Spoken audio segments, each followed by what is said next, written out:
Dari Jalan AM Cangci nomor 41 Yogyakarta 101,3 Star FM Inspiring Sound.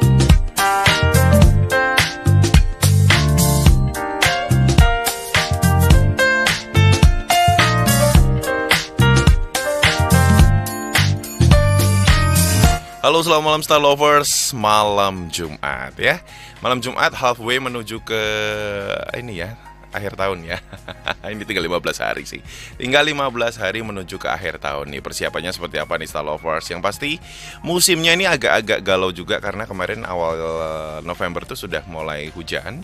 Tapi sepertinya kok ya ada panasnya juga nih Masian ya. Jadi ini agak bingung juga badannya ngikutin perubahan musimnya. Dan yang pasti juga di musim hujan itu salah satu yang paling selalu setia mengunjungi kita dan menyapa kita adalah demam berdarah dengki. Nah ini biasanya kalau zaman dulu kan kita tahu ada 3M.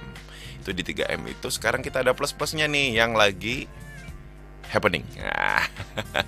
Dan malam ini Health Talk kerjasama dengan Center for Tropical Medicine Universitas Gadjah Mada Yogyakarta yang akan ngobrolin terkait dengan 3M Plus teknologi wall bus ya untuk atasi DBD. Sudah ada di depan Ardi ada Dr. Citra Indriani, Master of Public Health dari TropMed UGM. Selamat malam dokter. Selamat malam Mas Ardi dan Star Lovers. Sehat? Sehat, alhamdulillah. Sehat. Ya. Ini walaupun pulang kantor ya. Ya betul. Tetap semangat ya. Harus dong ya. Ini kita akan ngobrolin yang lagi happening nih ya. Banyak sekali diobrolin terkait dengan wall bus ya. Siapa sih dia sepertinya? Nanti kita akan bahas. Nah, sebagai pembukaan nih dok, nah ini kondisi demam berdarah dengki ini menjadi satu penyakit yang musiman sekali, terkenal sekali juga dari zaman kecil juga, dan Ardi udah dapat 2 kali selama seumur hidup ya. Jadi masih bisa 2 lagi ya? Oh gitu ya. Waduh. Jangan. Oke, ini memang menjadi sebuah perhatian juga ya karena memang negara kita negara tropis begitu. Betul. Ya. Seperti nama Center for Tropical Medicine ini ya, tropicalnya. Iya, ada tropicalnya. Betul, karena ini negara tropis juga, ini Star Lovers. Nah, ini sebenarnya kondisi DBD seperti apa nih sekarang? Untuk tahun ini memang trennya itu secara nasional menurun ya. Oke, alhamdulillah. Alhamdulillah, tapi menurunnya DBD itu ini kita tinggal menunggu nanti tingginya kapan karena polanya demikian. Jadi ketika ada musim kering seperti tahun ini kan kita punya musim kering yang cukup panjang juga ya. Nah itu akan sangat ngaruh ke polanya DBD dan akan mempengaruhi jumlah kasus yang ditemukan juga. Jadi mungkin baru kita rasa hujan November ini ya. Oktober pun belum ya. Jadi baru akan mulai naik sekitar mungkin di Desember akhir ini nanti kasus DBD. Jadi di tahun ini memang trennya turun, tetapi kalau kita lihat pola 5 tahunan ya di secara nasional ya, itu pasti nanti akan janjinya DBD itu akan naik lagi nih. Oke. Gitu. DBD suka janjian ya. Suka ya. Dilihat dari polanya sih janjinya seperti itu. Iya. Jadi pelan-pelan dulu dia naiknya gitu ya. Setelah berapa minggu gitu ya? Biasanya gini Mas Ardi. Jadi misalkan untuk yang di Kota Jogja ya, yang apa secara waktu ke waktu itu kita amati itu pernah mengalami kasus yang sangat tinggi sekali itu di 2016 sampai 1.700 kasus DBD itu yang dirawat di rumah sakit ya. Bayangkan dalam satu waktu itu misalkan November Desember punya 300-400 orang DBD yang dirawatkan sungguh luar biasa ya. Nah itu setelah kasusnya tinggi sekali biasanya memang akan diikuti dengan pola yang turun. Itu apa? Karena salah satunya terjadi imunitas. Karena biasanya yang menyebabkan tinggi sekali itu karena masyarakat kita belum punya imun terhadap dengue yang sedang happening ya. Jadi misalkan tadi Mas Ardi menyampaikan pernah 2 kali gitu ya.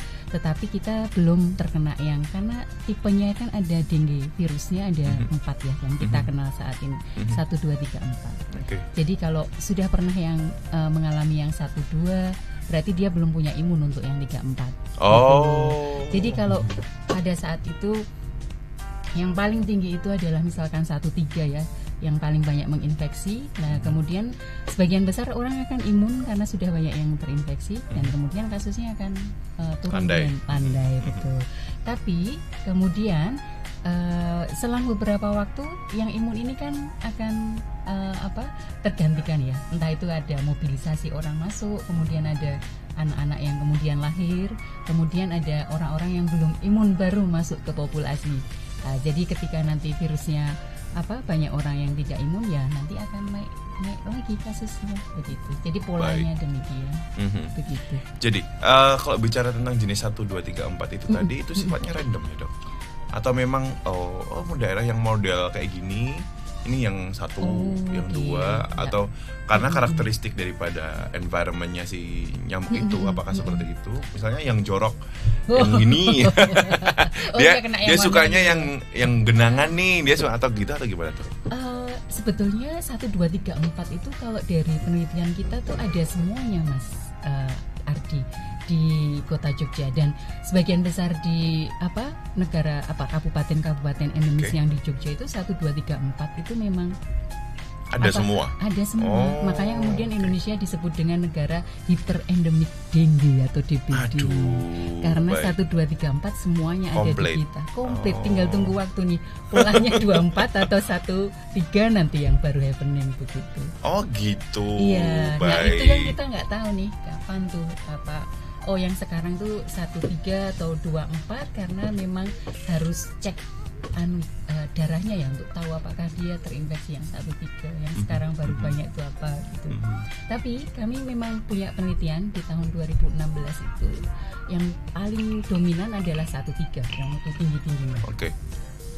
Pada saat kita melakukan penelitian untuk yang Wolbachia itu kami melihat dominasinya adalah 2, 4. Nah di tahun ini kami melakukan studi lanjutan lagi 2022 itu kami dari 3.000 pasien di puskesmas yang demam, kemudian kita minta spesimen darahnya, kita periksa hanya 7 yang terinfeksi dengue dan itu tipenya 1, 3. Jadi kayak ada patternnya, cuman kita belum tahu patternnya itu seperti apa. Tapi yang jelas 1, 3, 2, 4, 1, 3 lagi begitu.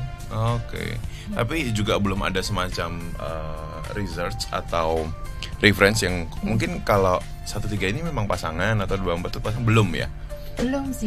Ya, jadi masih random juga. Masih random juga ya. Tapi sepertinya itu pasangan yang unik ya. Ada juga beberapa daerah yang 1, 3 pasangan, tapi ada juga yang tidak. Jadi memang tidak selalu konsisten pasangannya begitu. Kalau tadi kita lihat polanya adalah ganjil-ganjil genap-genap ya. Mungkin kayak mereka mau dia mau ngikutin Jakarta ya, ganjil genap ya. Nah, tapi pada dasarnya ini Star Lovers sampai sekarang belum ada research yang ini ya menspesifikkan bahwa ini pasti akan ke 1, 2 2, 4 atau 1, 3 itu belum ada yang patternnya ya. Baru melihat patternnya begitu. Dan patternnya terus berubah sih ya. Mungkin akan berubah gitu ya. Itu yang perlu kita amati ya. Jadi kalau Ardi sampai kena 2 kali tidak heran ya di situ ya. Mungkin heran. dulu antibody yang kena 1 gitu ya, yang gede waktu pas gede dapatnya 3 gitu ya. Bisa jadi juga. Tapi kalau bicara tentang antibody sendiri, kalau kayak COVID gitu kan biasanya kan 6 bulan harus diulang tuh ngasih vaksinnya atau apa. Nah si DBD sendiri ini kan tidak bervaksin ya atau tidak sebetulnya sudah ada vaksinnya ya, tapi belum jadi program. Kalau COVID kan sudah baik ya. Karena ini banget ya urgent gitu ya kalau COVID. Sebetulnya DBD juga urgent. Cuman vaksinnya kan baru saja ya, mungkin 2 tahun terakhir ya. Dan di 2 tahun terakhir penemuan vaksin sekarang sudah masuk di pasarnya Indonesia. Pernah ada yang mengadopsi, salah satunya Filipina saat itu mengadopsi vaksin. Tapi kemudian ada concern dari masyarakat bahwa yang mendapatkan vaksin itu kemudian mengalami fatalitas karena terinfeksi DBD, terinfeksi dengue justru. Ya karena vaksin yang ada pada saat itu untuk Filipina itu begini Mas, jadi dia harus pernah terinfeksi dengue. Jadi itu baru boleh divaksin.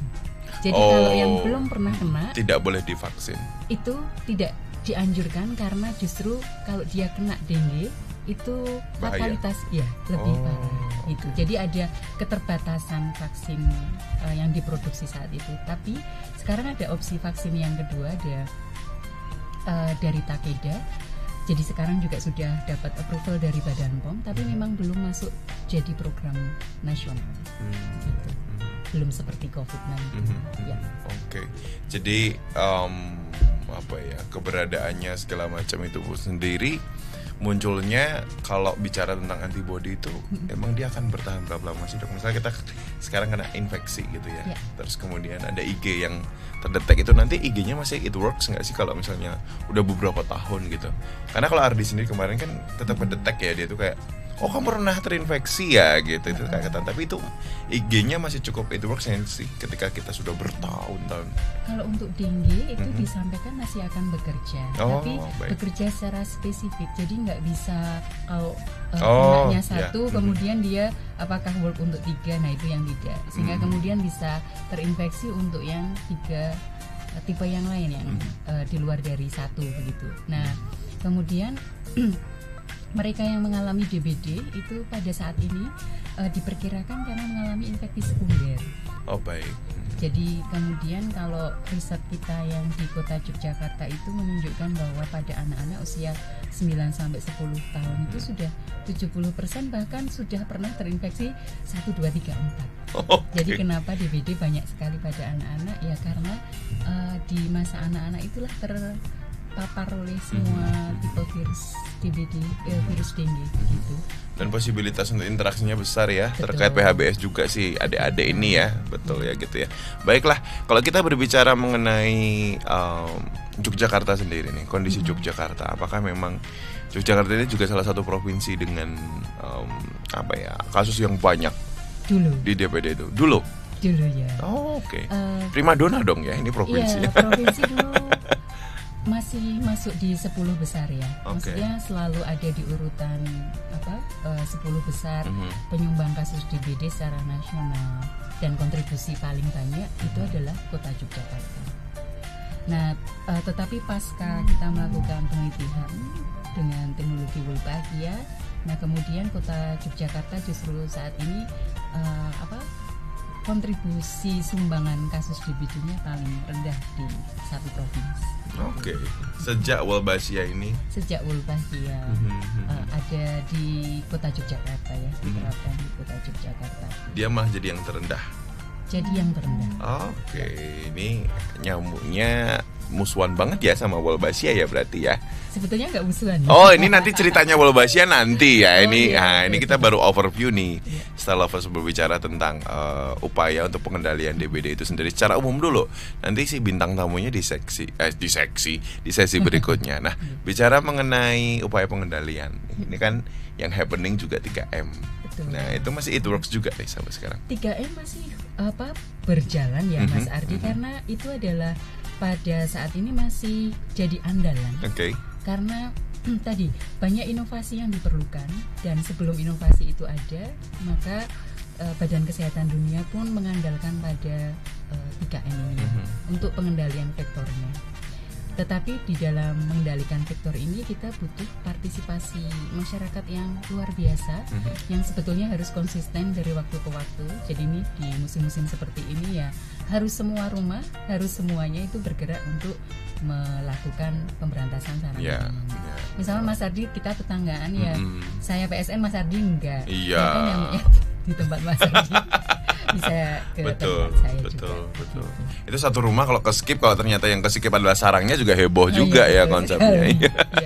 Dan maksudnya pemberantasan sarang nyamuk itu kalau di Kota Jogja ya terutama, atau mungkin di daerah kita yang sebagian besar mungkin banyak yang berinvestasi di sini ya, punya rumahnya tapi kemudian orangnya tidak ada, kemudian tidak ditinggali gitu ya, jadi kosong. Nah yang seperti itu kadang sulit untuk para juru pemantau jentik masuk, dan juga kita tidak tahu di dalamnya itu apakah sarangnya banyak atau tidak. Nah untuk situasi-situasi seperti ini memang kemudian ada tantangan-tantangan dalam melakukan pemberantasan sarang nyamuk gitu.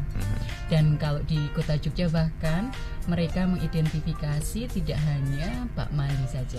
Di bak mandi di Kota Jogja sudah tidak banyak karena mereka melakukan emberisasi. Jadi baknya diganti ember supaya gampang untuk dibersihkan. Nah, selain itu M+-nya ini bak mandi, kemudian ada dispenser itu ya Mas. Biasanya di bawahnya ini ada air yang yang tercecer dari kita menuang air ya. Nah itu biasanya kalau tidak aware juga itu jadi sarang nyamuk. Oh iya benar ya. Termasuk di ini ya, di galon juga ya. Ya, kalau dia terbuka dan bisa nyamuk yang bertelur di situ dia akan jadi sarang nyamuk. Dan juga ditemukan di talang, makanya kalau yang di beberapa kota itu mereka menganjurkan 3M plus panjat talang gitu. Supaya tadi jentik-jentiknya yang di talang itu apalagi kalau hujan kemudian ini panas beberapa saat ada air terkena yang di talang yang tidak terair gitu. Baik. Jadi memang basicnya ya tempat berkembangnya tetap sama ya di situ ya. Sama. Betul. Sehingga memang 3M ini tetap menjadi sebuah kegiatan ya yang dianjurkan untuk upaya preventif di situ terkait dengan DBD. Nah, ini Wolbachia. Ini seperti apa konsepnya? Siapa sih Wolbachia ini? Bagaimana cara pekerjaannya? Bahaya atau tidak? Nah, itu juga menjadi salah satu pertanyaan yang cukup happening ya. Karena ada beberapa yang memang masih kok jadi dikirimin nyamuk gitu ya nanti. Nah kita akan bahas di sesi berikutnya terkait dengan Wolbachia. Tetap di bincang spesial di Health Talk ya bersama dengan Center of Tropical Medicine dengan Ardi Sarjo dan juga Dr. Citra. Anda bisa bergabung di 0818621013.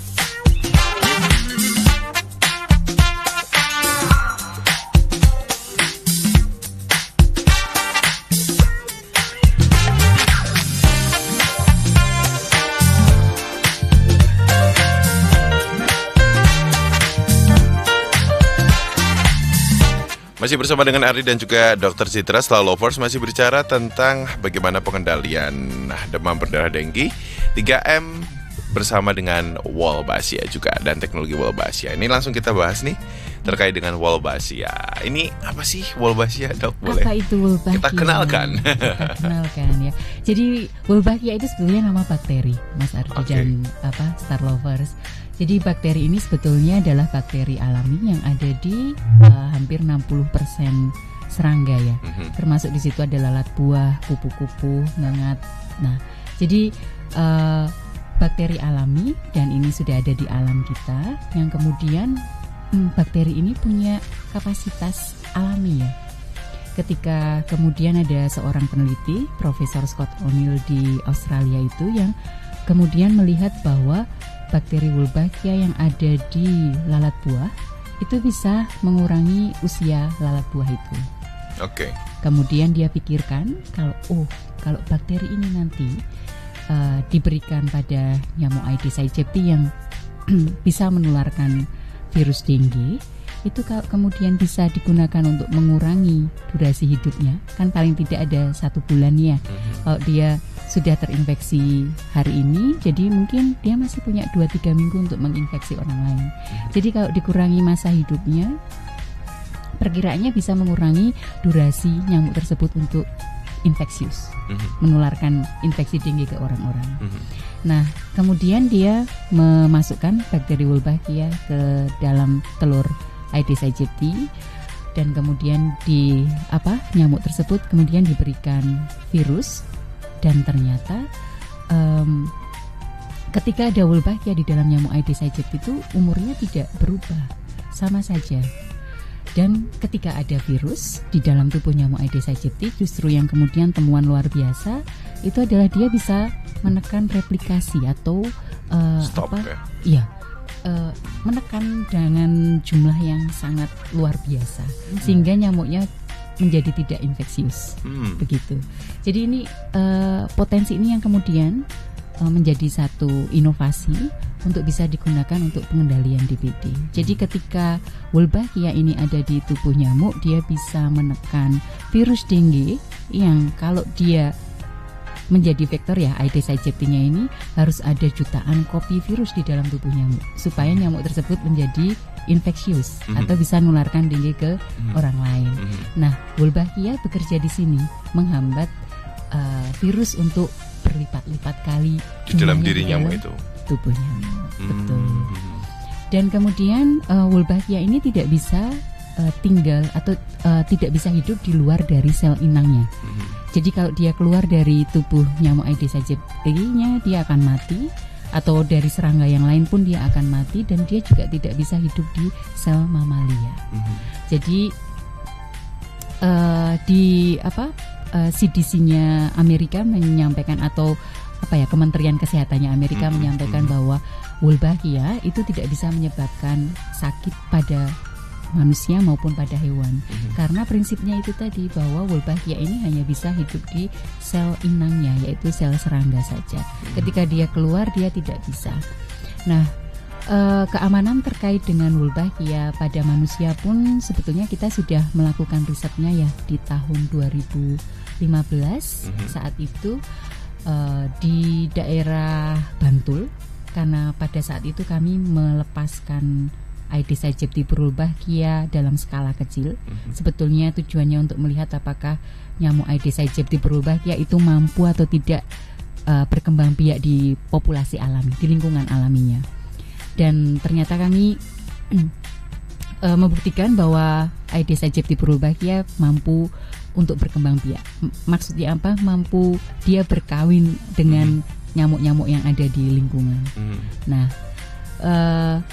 sebelum kami melepas, kami mengambil sampel darah masyarakat di sana secara sukarela ya. Yang mau berpartisipasi, kita ambil sampel darahnya, dan setelah 12 bulan nyamuk Aedes aegypti berwolbachia itu ada di wilayah tersebut, kita ambil ulang lagi pada orang yang sama.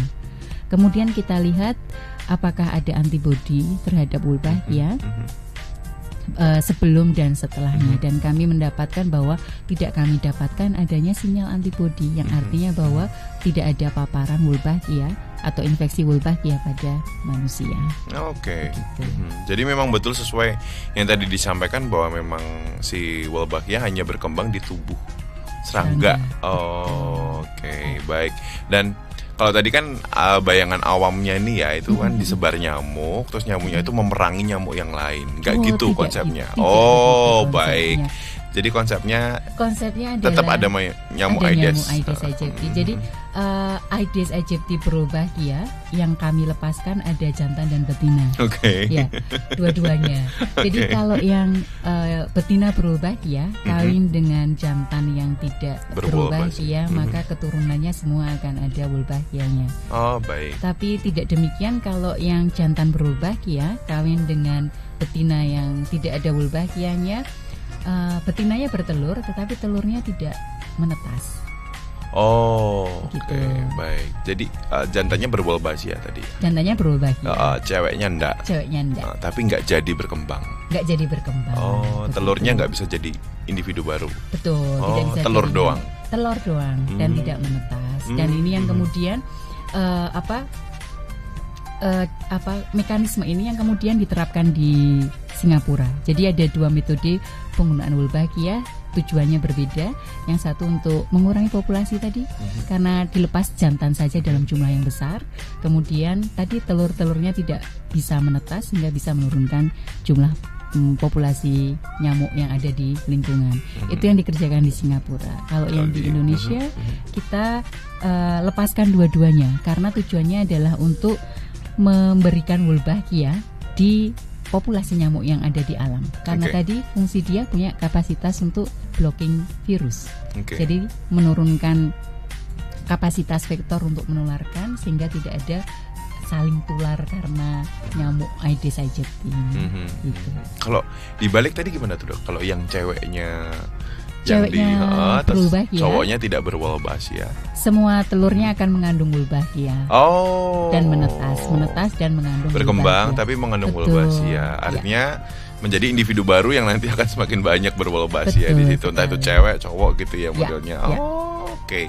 Bisa gitu ya modelnya. Bisa gitu ya. Jadi ini yang luar biasa pada bakteri ini ketika ada di sel serangga, dan itu adalah kapasitasnya.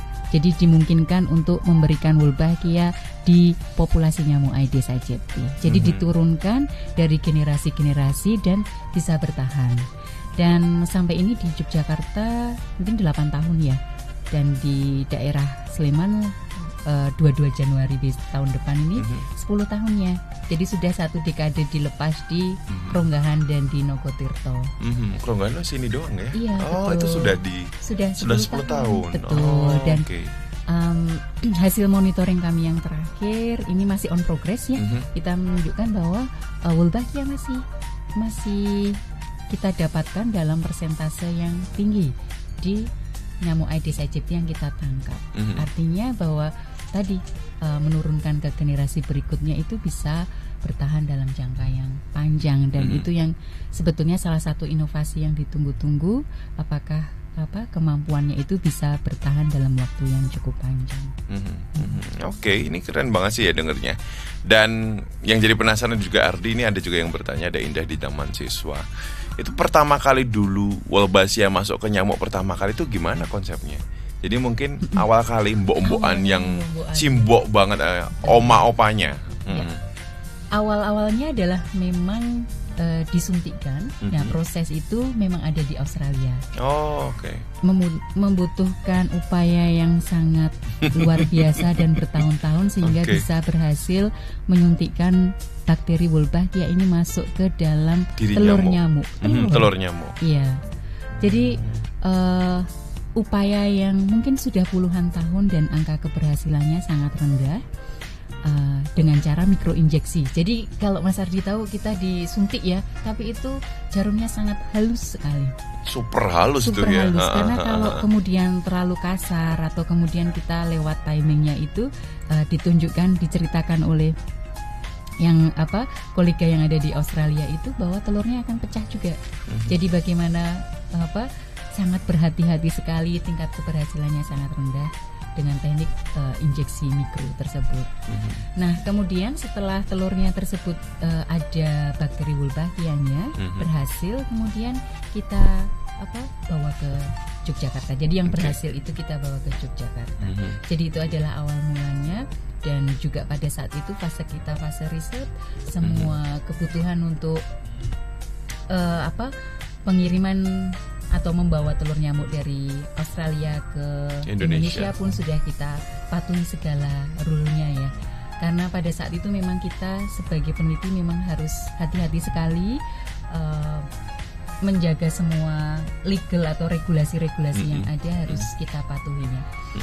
Kemudian, setelah sampai di Yogyakarta, kemudian apa yang dilakukan? Yang dilakukan adalah menumbuhkan bayi nyamuk itu ya. Jadi telurnya kemudian kita tetaskan dan kemudian kita ambil nyamuk-nyamuk lokal yang ada di Jogja.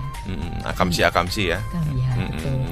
Nah, tujuannya untuk apa? Untuk nanti bisa kita kawin silangkan dengan yang tadi kita bawa dari Australia.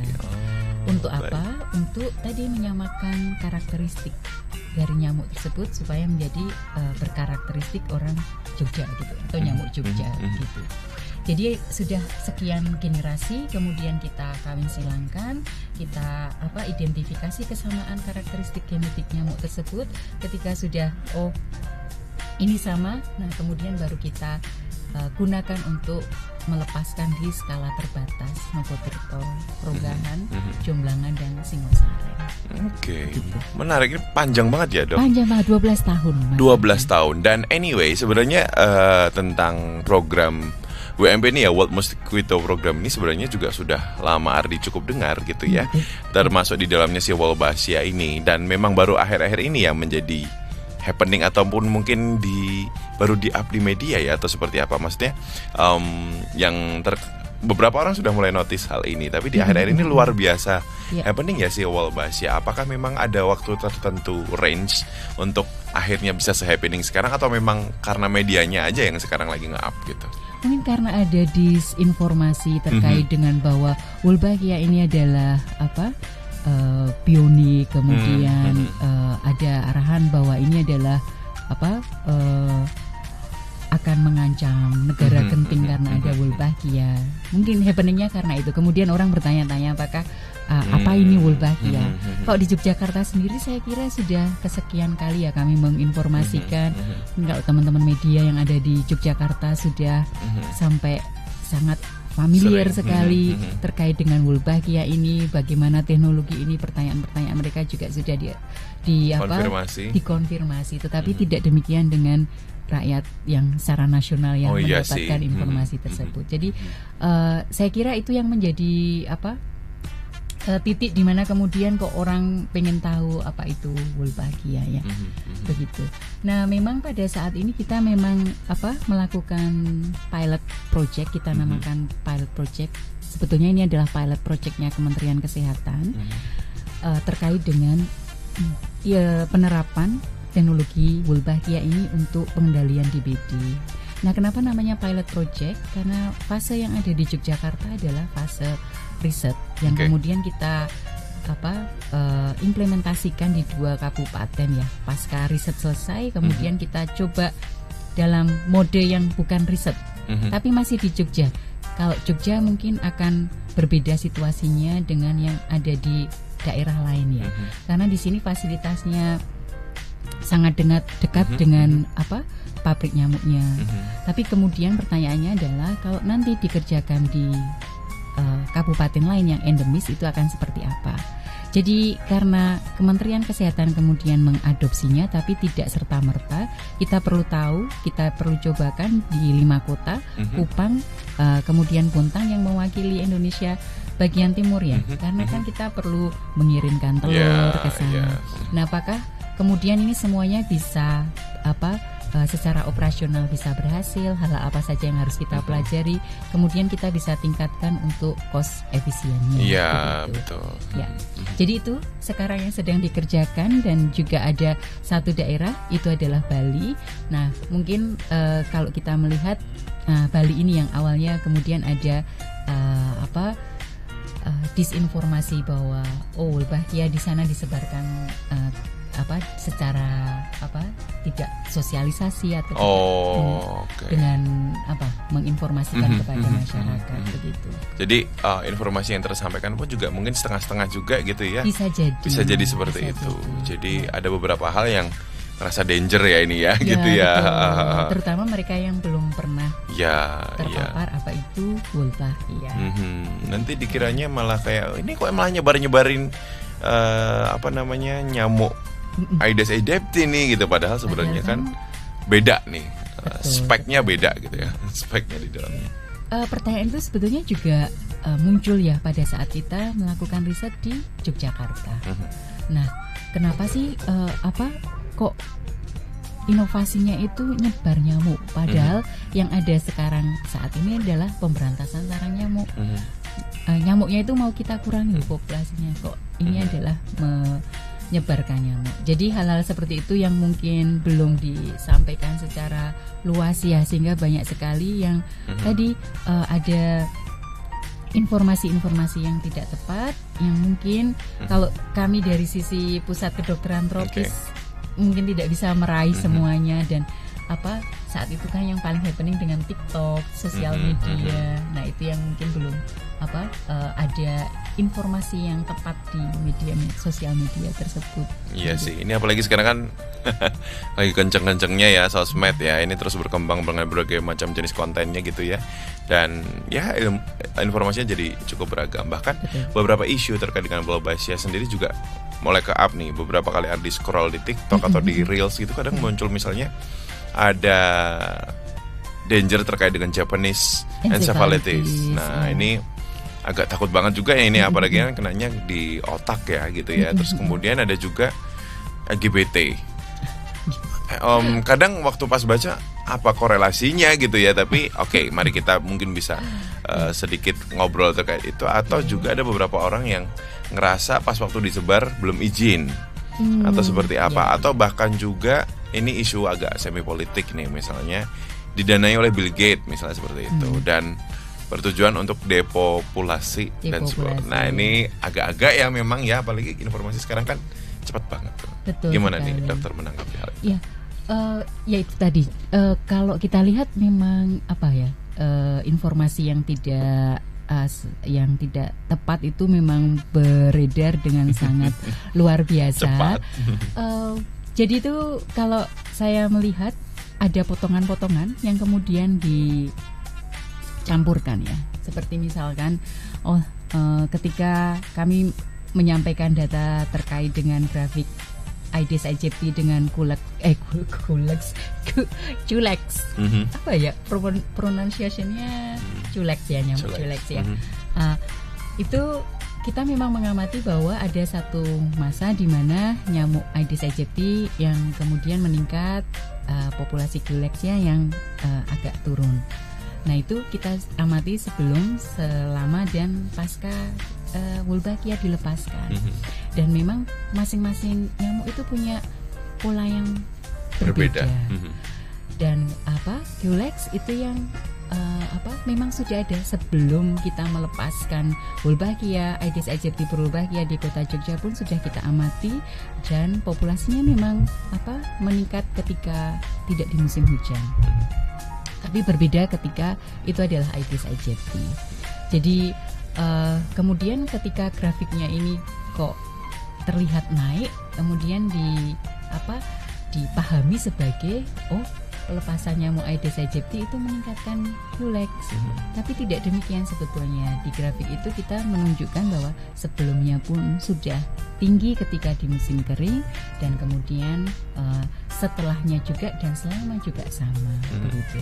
Jadi tidak ada kemudian bahwa penyebaran atau pelepasan nyamuk Aedes aegypti Wolbachia itu meningkatkan populasi Culex di kota Yogyakarta ya. Nah, apa hubungannya dengan Japanese encephalitis? Nah, Japanese encephalitis ini memang penularnya Culex, dan ada Culex tertentu.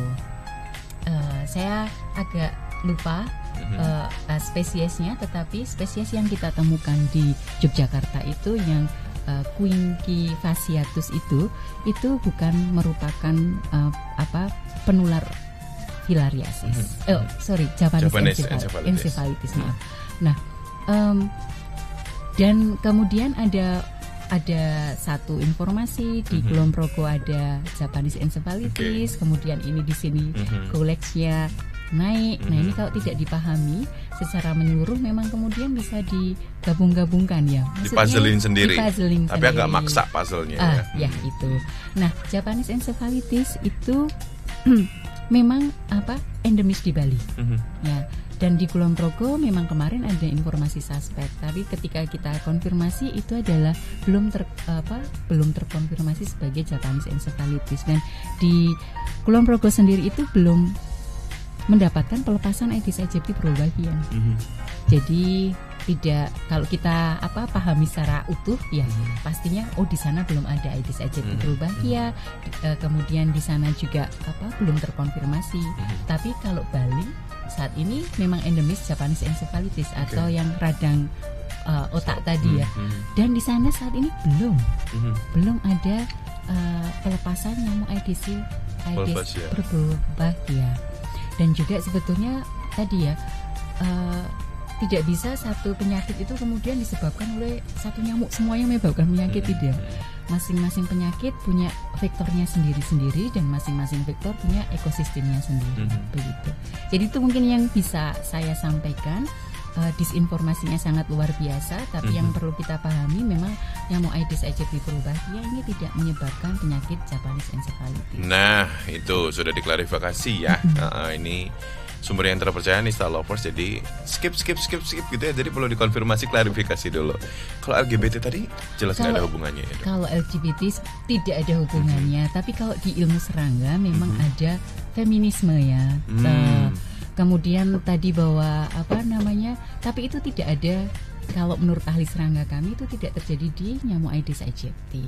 Kemudian ada yang menyampaikan bahwa akan mengubah rasio, bahwa ini nanti akan jadi salah satu ke betina atau ke jantan saja.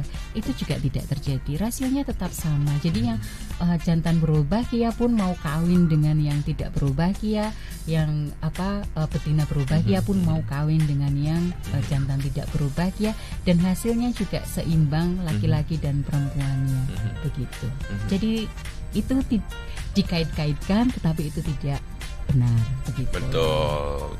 Terus nanti konsepnya mempengaruhi hormon gitu maksudnya.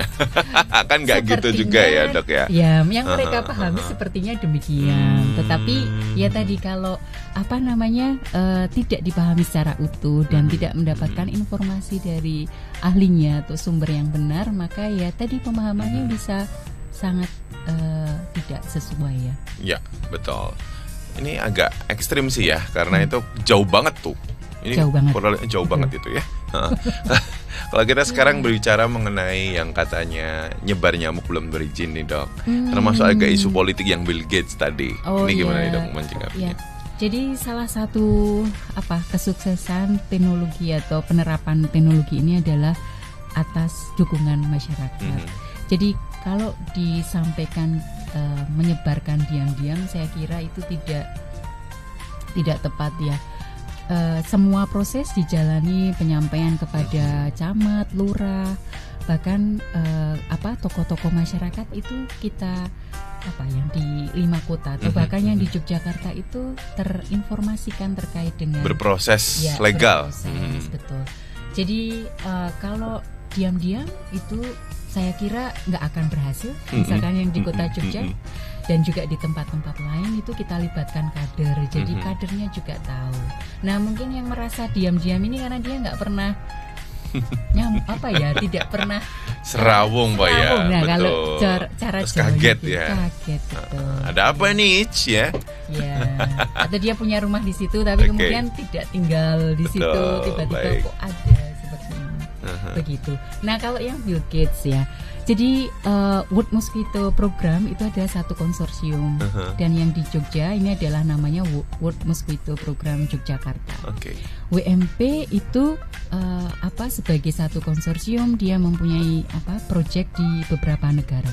Jadi yang menggunakan inovasi ini yang sekarang juga sedang ada risetnya itu tidak hanya di Indonesia, tapi Indonesia adalah yang paling terdepan, yang sudah menyelesaikan riset dengan level evidence yang tertinggi itu adalah di Yogyakarta.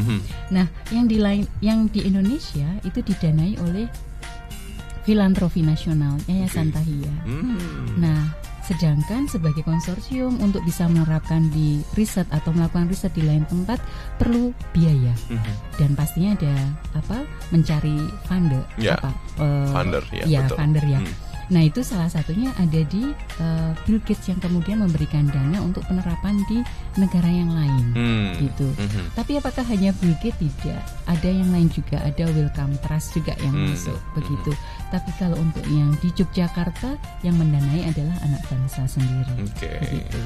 Yayasan Tahiyya. Yayasan Tahiyya yang filantropi tadi betul, itu ya, betul. Jadi sebenarnya juga terlalu tidak bisa menspesifikkan ke personally juga di situ ya, karena basicnya pendanaan ini untuk kebaikan semuanya ya. Jadi ya tujuannya memang baik gitu. Jadi don't overthinking ya di situ ya. Betul sekali ya. Agak blunder gitu ya, kadang-kadang pusing gitu ya. Ya kalau mau dikait-kaitkan, ya Bill Gates memang punya dana yang luar biasa, di COVID pun dikait-kaitkan. Ya. Tapi ya itu konsekuensi ya, maksudnya mereka yang punya dana pasti ada. Kalau yang memang tertarik untuk mengkait-kaitkan, tapi kalau yang di Jogja itu sama sekali ya. Tapi memang mereka mendanai untuk yang di negara lain. Baik. Nah kalau bicara tentang yang berarti kalau didengar ini tadi ya, si Wolbachia sendiri ini tuh belum nasional secara utuh ya berarti ya, diuji cobakan tadi ya di beberapa lokasi ya. Belum Mas Ardi. Jadi memang saat ini sebagai pilot project, kalau ini kemudian berhasil, maka kemudian petunjuk teknis bagaimana cara melakukannya, kemudian kebutuhannya apa saja secara operasional. Nah itu nanti akan disempurnakan dari program pilot project ini. Betul. Yang kemudian baru bisa dibawa ke secara kebijakan nasional. ya. Kalau kebijakannya saya kira sudah jadi yang untuk pilot project ya. Sudah juga masuk di dalam strategi nasional. Penerapan satu inovasi pengendalian demam berdarah dengan menggunakan teknologi Wolbachia ini. Tapi untuk penerapan seluruh kabupaten sifatnya yang nasional semuanya. Seperti misalkan vaksinasi COVID, nah itu kita masih perlu memperkaya terlebih dahulu dengan tadi hasil dari yang ada di pilot project 5 kota begitu.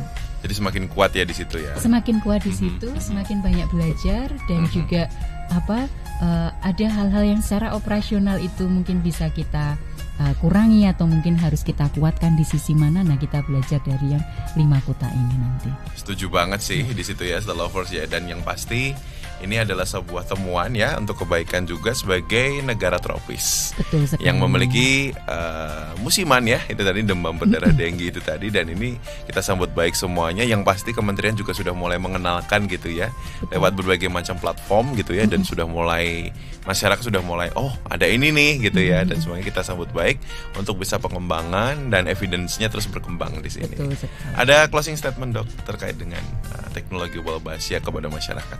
Ya, jadi teknologi Aedes aegypti berbahagia ini adalah teknologi yang melengkapi pengendalian DBD yang sudah ada sejak lama.